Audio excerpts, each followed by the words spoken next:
अस्सलामुअलैकुम। बोल न्यूज़ में मैं हूं जवाद कमाल। हेडलाइंस आप जान चुके हैं। आपको खबर दें, खैबर पख्तूनख्वा हुकूमत ने 10 अरब से जायद बोली के जरिए पाकिस्तान इंटरनेशनल एयरलाइंस खरीदने की ख्वाहिश जाहिर कर दी है। KP बोर्ड ऑफ इन्वेस्टमेंट की जानिब से वफाकी वजारत निजकारी को खत लिख दिया गया। खैबर पख्तूनख्वा हुकूमत ने 10 अरब से जायद बोली के जरिए पाकिस्तान इंटरनेशनल एयरलाइंस खरीदने की ख्वाहिश जाहिर कर दी। खैबर पख्तूनख्वा हुकूमत 10 अरब से जायद बोली के जरिए PIA खरीदने की ख्वाहा कौमी एयरलाइन खरीदने के लिए दिलचस्पी जाहिर कर दी। Khyber Pakhtunkhwa board of investment ने बोली में शिरकत के लिए वफाकी वजीर निजकारी को खत लिख दिया। खत में लिखा गया कि PIA कौमी एयरलाइन है, असासे कौम के लिए अहमियत रखते हैं। PIA की अहमियत को मद्देनजर रखते हुए वजीर आला की हिदायत पर खत तहरीर किया गया। KP हुकूमत ब्लू वर्ल्ड सिटी कंसोर्शियम की बोली से ज्यादा पेशकश के लिए तैयार है। और डनाटा एमिरेट्स की PIA की निजकारी में हिस्सा लेने से मुतालिक चलने वाली खबरों पर निजकारी कमीशन की वजाहत आ गई। एलामिया में कहा गया है कि डनाटा एमिरेट्स ने PIA की निजकारी में दिलचस्पी जाहिर नहीं की है और इंटरनेशनल ने सिंगल पार्टी के तौर पर अपनी दरख्वास्त दी। प्री क्वालिफिकेशन के लिए सालाना 200 अरब रुपए आमदन का मयार रखा गया। कंपनी ने प्री क्वालिफिकेशन का मयार पूरा करने के लिए झेली इदारों की फहरिस्त फराहम की। डनाटा गेरीज इंटरनेशनल के 10 झेली इदारों में से एक थी और 10 इदारों की सालाना मुश्तरका आमदन मयार पर पूरा नहीं उतरी। डनाटा एमिरेट्स की PIA के निजकारी में हिस्सा लेने से मुतालिक चलने वाली खबरों पर निजकारी कमीशन की वजाहत सामने आ गई है। एलामी में कहा गया कि डनाटा एमिरेट्स ने PIA की निजकारी में दिलचस्पी जाहिर नहीं की है। डनाटा इंटरनेशनल ने सिंगल पार्टी के तौर पर अपनी दरख्वास्त दी। प्री क्वालिफिकेशन के लिए सालाना 200 अरब रुपए आमदन का मयार रखा गया।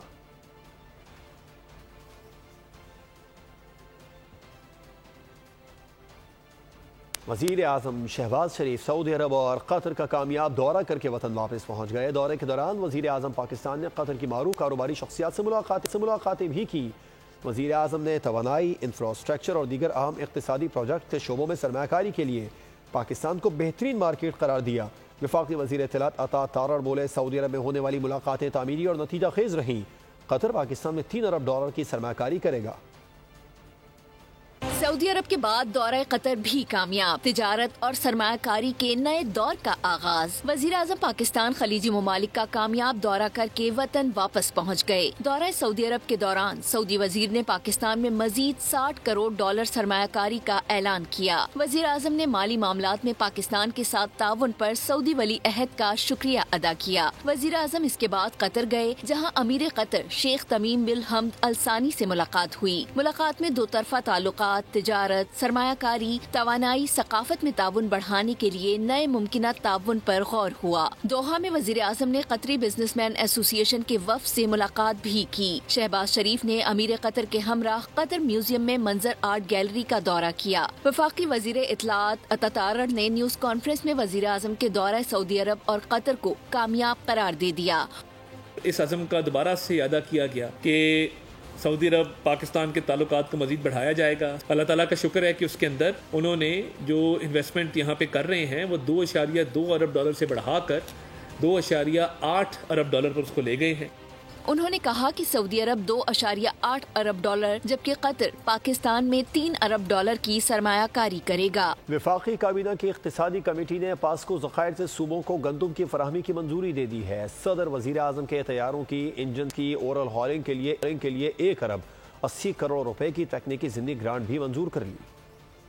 वज़ीर ख़जाना मोहम्मद औरंगजेब की ज़ेरे सदारत इक्तिसादी राब्ता कमेटी का इजलास। वजारत दिफा के जहाज़ों के लिए $1.8 अरब की सप्लीमेंट्री ग्रांट मंजूर कर ली गई। इजलास में वज़ीर आज़म ऑफिस के लिए 25 करोड़ 27 लाख रुपए की खुसूसी ग्रांट मंजूर कर दी गई। ECC ने CDA के लिए 25 करोड़ 20 लाख रुपए की तकनीकी ज़मनी ग्रांट मंजूर कर ली। इजलास में पास्को के ज़खायर से गंदम की फरहमी की समरी भी मंजूर कर ली गई। मकामी व दरामदगी गंदम पास्को के तयशुदा तनासुब के मुताबिक तकसीम होगी। एलामिये के मुताबिक पासपोर्ट की तैयारी के लिए जदीद मशीनें और सिस्टम खरीदे जाएंगे। ECC इजलास में नैब के लिए 37 करोड़ 60 लाख की ग्रांट मंजूर। सिंध में इमरजेंसी हाउसिंग प्रोजेक्ट के लिए 30 अरब रुपए मंजूर किए। फंड्स रवा माली साल 2024-25 के बजट से दिए जाएंगे। और खैबर पख्तूनख्वा अपनी ट्रांसमिशन लाइन बिछाने वाला पाकिस्तान का पहला सूबा बन गया। KP हुकूमत का अपनी पावर ट्रांसमिशन लाइन बिछाने के लिए निजी कंपनी से मुआहदा तय हो गया है। ट्रांसमिशन लाइन का मंसूबा 8 अरब रुपए की लागत से 1.5 साल में मुकम्मल होगा। वज़ीर आला ने कहा कि मंसूबे की तकमील से तवानाई और सनत के शोबों में इनकलाब आएगा। खैबर पख्तूनख्वा अपनी ट्रांसमिशन लाइन बिछाने वाला पाकिस्तान का पहला सूबा बन गया। केपी हुकूमत का अपनी पावर ट्रांसमिशन लाइन बिछाने के लिए निजी कंपनी से मुआहिदा तय हो गया। वजीर आला हाउस पेशावर में मुआहिदे पर दस्तखत करने की तकरीब का इनेकाद किया गया। पीडो और निजी कंपनी नेट्राकॉन के हुक्काम ने मुआहिदे पर दस्तखत किए। ट्रांसमिशन लाइन का मंसूबा 8 अरब रुपए की लागत से 1.5 साल में मुकम्मल होगा। पहले मरहले में मुटलतान से मदेन तक 40 किलोमीटर ट्रांसमिशन लाइन बिछाई जाएगी। बिजली नेशनल ग्रिड या रियायती नरखों पर मकामी सनतों को फराम की जाएगी। मंसूबे के पहले मरहले की तकमील से सूबाई हुकूमत को सालाना 7 अरब की आमदन होगी। सवात कॉरिडोर ट्रांसमिशन लाइन मंसूबे के फेज 2 के तहत लाइन बिछाई जाएगी। मदेन से चकदरा तक मजीद 80 किलोमीटर लाइन बिछाई जाएगी। वजीर आला केपी अली अमीन गंडापुर ने तकरीब से खिताब करते हुए कहा कि मंसूबे की तकमील से तवानाई और सनत के शोबों में इनकलाब आएगा। मंसूबा सूबे की पायदार बुनियादों पर तरक्की के लिए इंतहाई अहम है। हुकूमत अपनी बिजली को सस्ते नरखों पर मकामी सनतों को फराहम करेगी।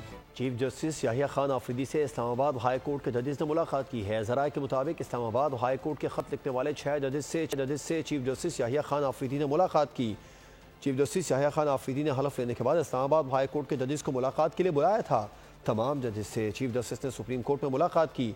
इस्लामाबाद हाई कोर्ट के जजेस ने मदाखलत से मुतालिक खत लिखा था। इन जजेस का मौक़िफ़ था कि उनके अदालती उमूर में बेजा मदाखलत की जाती है।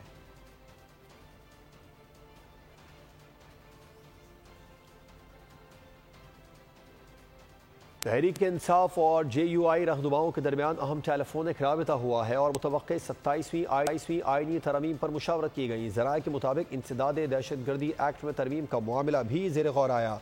दोनों जमातों के रहनुमाओं ने प्रैक्टिस एंड प्रोसीजर एक्ट से मुतालिक अपोजिशन के लाहे अमल पर मुशावरत की। PTI रहनुमा की जानिब से मौलाना फजलुर रहमान के लिए बानी PTI का अहम पैगाम भी पहुँचाया गया।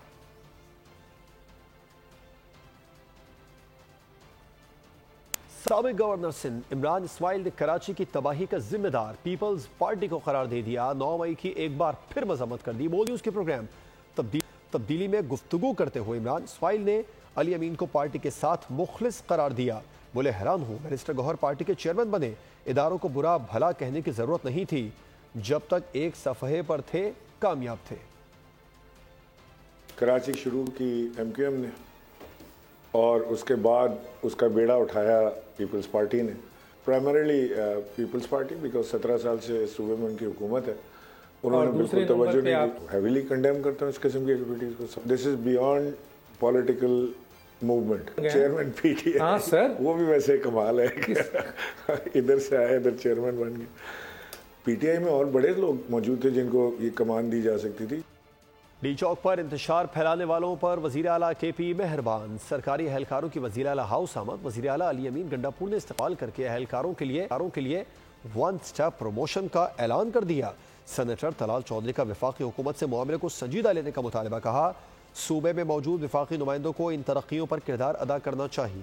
तोड़ फोड़ की, जलाओ घेराव किया, सरकारी इमलाक को पहुंचाया नुकसान, कैद के बाद मिली रिहाई। वजीर आला KP हो गए मेहरबान। वजीर आला खैबर पख्तूनख्वा अली अमीन गंडापुर ने डी चौक एहतजाज के दौरान गिरफ्तार होने वाले रेस्क्यू एहलकारों का फूल निछावर करके इस्तकबाल किया। मुलाकात में नवाजिशात की बरसात कर दी। रेस्क्यू एहलकारों की 1 स्टेप प्रमोशन, 1 माह की इजाफी तनख्वाह, अलाउंसेस में इजाफे की यकीन दहानी, रिटायरमेंट की उम्र भी 50 से 60 साल करने का वादा कर लिया। 1 हफ्ते आराम के लिए छुट्टी भी इनायत कर दी। सेनेटर तलाल चौधरी ने वफाकी हुकूमत पर जोर दिया कि वजीर आला खैबर पख्तूनख्वा की तरफ से इस्लामाबाद पर चढ़ाई करने में मुलव्विस सरकारी मुलाजमीन को तरक्कियां और मराद देने के इकदाम का नोटिस लिया जाए। सेनेट इजलास में कहा, जमानत पर रिहाई के बाद वजीर आला ने उन्हें अपने दफ्तर बुलाकर 1 हफ्ते की छुट्टी और तरक्कियां देने का ऐलान किया। वफाकी हुकूमत इस मामले को संजीदा ले, ये रिवायत अच्छी नहीं। गुजारिश ये है कि ये इस बात को वफाकी हुकूमत को सीरियस लेना चाहिए और वहाँ पर जो वफाक के नुमाइंदे चीफ सेक्रेटरी इस तरह की प्रमोशंस और इस तरह की वहाँ पर अगर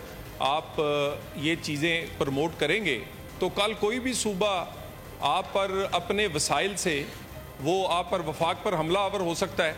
डी चौक एहतजाज के दौरान गिरफ्तार होने वाले 86 अफराद को गुज़िश्ता रोज अटक जेल से रिहा किया गया था। वफाकी हुकूमत ने इंसदाद दहशतगर्दी एक्ट में तरमीम के जरिए मुलजिमान को 6 माह तक जेर हिरासत रखने के कानून की मंजूरी की तैयारी कर ली है। इंसदाद दहशतगर्दी एक्ट 1997 में मजीद तरमीम का बिल मुल्क के ऐवान ज़ीरी में पेश कर दिया गया। मौजूदा कानून के तहत इंसदाद दहशतगर्दी की दफात के तहत गिरफ्तार मुलजिमान को 3 माह तक जेर हिरासत रखा जा सकता है। Deputy bureau chief Islamabad Ali शेर की रिपोर्ट देखिए। टारगेट किलिंग, अगवा, भत्ताखोरी और इंसदाद दहशतगर्दी दिफात के तहत आने वाले मुल्जिमान हो जाएं तैयार। हुकूमत ने कौमी असम्बली में इंसदाद दहशतगर्दी एक्ट में मजीद तरमीम का बिल पेश कर दिया। इंसदाद दहशतगर्दी दिफात के तहत मुल्जिमान को अब 3 महीने के बजाय 6 महीने हिरासत में रखा जा सकेगा। इंसदाद दहशतगर्दी तरमीमी बिल गौर के लिए कमेटी के सुपुर्द कर दिया गया। एक्ट अगले हफ्ते मंजूर हो सकता है। तरमीमी बिल के खदोखाल भी मंजर आम पर आ गए। कानून के तहत एक JIT बनाई जाएगी जिसमें पुलिस के SP रैंक, इंटेलिजेंस एजेंसीज और दीगर कानून नाफिज करने वाले अफसरान शामिल होंगे। ये कानून 2 साल तक नाफिजुल अमल रहेगा। NIL के लिए रूल्स बन चुके हैं। ECL कानून पर सुप्रीम कोर्ट और हाई कोर्ट के फैसले मौजूद हैं। वज़ीर कानून आज़म नज़ीर तारा ने कौमी असम्बली में इजहार ख्याल करते हुए कहा कि ECL में जराइम में मुलविस 4 से 5 हज़ार अफराद के नाम मौजूद थे। जायजा लेकर बाज़ नाम निकाल लिए थे। सब्सक्राइब करें और बेल दबाएं ताकि कोई खबर रह न जाए।